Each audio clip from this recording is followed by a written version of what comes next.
Create a niche brand home. Now that you have a clear idea of what your niche is going to be, the next step is to build a home for the brand you will be creating for that niche. Pay attention to what I just said. I said that you will be building a brand. I did not say business, and I definitely didn't say website. Unfortunately, a lot of online entrepreneurs think that once they've discovered a niche, they just need to build a website or a business. Wrong. If you don't build a brand, it's only a matter of time until your business stagnates or flat out fails. You have to build a brand. This is what people will gravitate to. This is what people will build an organic community on. You have to build a brand. Otherwise, you're just simply pushing information as a commodity. That's a losing game. The best that you could offer is content and information. You really don't have much of an advantage because your visitors can get that elsewhere. In fact, your competitors probably have been around far longer than you. There's really no good reason for them to go to you for content when they can find that stuff somewhere else. You need to build a brand. Your brand is a set of values that your community and targeted audience would associate with your business. That is your brand. Build a niche brand website. The first thing that you're going to work on is your website. This is going to be the home of the brand that you manage to build through all the content that you distribute all over the internet. All that branding has to go somewhere. All that effort has to lead to a specific place on the internet, and this is your website. Do not ever confuse your website with your brand. Your website is just an expression of your brand. It is not your brand. When putting together the specifications for a website, understand that you're trying to create an experience. Think of building a website as something like setting up a nightclub. When you're setting up a dance club, nightclub, or some sort of social destination, you're looking to set up an experience, because if you just set up a club that serves alcohol and plays loud music, you've set up something generic. You've set up something that people could experience pretty much everywhere. There has to be something that's different about your brand. This is called your unique selling proposition. That's why you have to look at your website as a giant opportunity to communicate your unique selling proposition. What is it about your treatment of your niche that makes your brand stand out from the rest?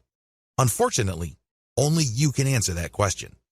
Once you have set down the design parameters of your website, again, these must be intended to create some sort of unique experience. You should then select design parameters for graphics that communicate your niche identity. You should also look at getting graphics design that highlights your brand identity. All of these flow together. Quick shortcut: reverse engineer your competitors' designs. The biggest problem with creating a niche brand home is that it's too tempting to come up with something that you think is awesome or hot. You're more than welcome to brainstorm, but let me tell you, 90% of the time, whatever you come up with will fall flat. It turns out that you don't see eye to eye with your customers. The better approach would be to study what your competitors are already doing and focus on what they have in common. The reason they have certain design elements in common is that they resonate, at some level or other, with your target audience. They would not share those common design elements if they didn't speak to your audience's needs. You use that as a preliminary starting point. This is a safe spot for you to start your niche brand home design on. Later on, you're going to customize based on the actual interaction of your audience with your website. Design your site for intentional niche branding. Now that you have a clear idea of the industry standard design in your niche, make sure that your design notes would enable your selected web developer to come up with a design that is focused on building up your brand. At the very least, it must be easy to read. People shouldn't be intimidated by large blocks of text or impossibly small fonts. Again, studying your competitors and checking out the common design elements can give you a tremendous head start. Key design hooks your site has to have. Given the tremendous amount of design variability out there, I admit it can get quite confusing. However, of all the different options available, your website must have 3 hooks that will enable you to get more traffic, more engagement, and possibly more income. Social media shareability. Make sure that your website is designed for easy sharing. This goes beyond just having Facebook share buttons all over the place. That's a given. What I'm talking about is when somebody decides to share your content. The Facebook user looking at your content would see a well-formatted and highly attractive preview of your content. This means a really nice-looking header graphic, well-formatted teaser text, and other features. This is the key to shareability on social media. You have to remember that the majority of Facebook users actually scroll through their timeline. They don't really read everything that appears on their timeline. This is why your content, when shared on social media, must jump out at viewers. This increases the likelihood that they would click the share button after they feel that they've scanned enough of your content. Mobile responsiveness. As I mentioned above, the majority of people consuming online content use mobile devices. This is why mobile responsiveness is non-negotiable. It doesn't matter how big or how small the screen of your users is. The version of your website that they see must be the best version of your website. Otherwise, you'll lose them. They'll pick some other competitor whose site looks much better. Mailing list responsiveness. You have to also incorporate your mailing list to your website design.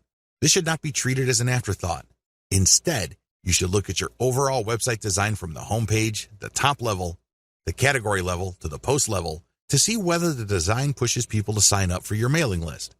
Your mailing list is one of the most important conversion devices on your website. Don't take it lightly. Make sure it's built into your website's design. Optimize your brand systematically. It's really important to make sure that you optimize your niche brand on a systematic level. Optimization takes place on two fronts: content, traffic, and monetization. You have to take care of both. I use the following technique. I would divide whatever it is I'm trying to optimize into elements. Taking one element, I would start with the original version and make variations of that element. I would then test it using traffic and see if this variation gets better results than the original. I would take the winner and then make variations of that. I will keep picking variations that get better results than the preceding version until I find a variation that doesn't give me any further improvements. Then I switch over to the next element and repeat the process. Optimizing ads. The technique that I mentioned above works best with ads. It doesn't matter whether you're dealing with text ads or graphical ads, you can still use an elemental approach. With graphical ads, the elements are the pictures that you use, the colors, the text, and the layout. Experiment with these. Change them up. Test them and pick the best combination in terms of conversions. With text ads, you have fewer things to work with. You have the title, and then the description, and maybe a small graphic. Use the systematic elemental optimization approach that I mentioned above so you can identify the winner. Optimizing your traffic based on source. Track where your traffic is coming from and how it flows through your website. Generally, Google Analytics does a good job of this. There are also other products out on the market that you can use, like StatCounter, which is free. As long as you can identify the traffic source and its general behavior on your site, you will have the information you need to optimize your source. The key here is to find traffic sources that produce the most conversions. This is your job. Where are your conversions coming from? This is a very different question from asking, where is my traffic coming from? We're talking about conversions here. Once you are able to track these down, your job then becomes scaling up that traffic. Forget all other traffic sources and focus on the ones that send converting traffic. You can use a little bit of the elemental approach above, but when it comes to the content that you'll be sharing on those websites, use the element by element optimization that I taught you to quickly identify promotional content that gets the best results. Optimize your monetization among different types of ads. Run different types of ads on your website. I'm talking about text links, email submission forms, graphical banners, graphical ads that are made up of only text, and native ads. Test all of these through your website and pick out the type of ad that gets the most conversions. Again, I'm not talking about getting the most clicks. I'm talking about sales or email submissions here. These are actions that put money in your pocket. Pick the type of ads that produce the most conversions.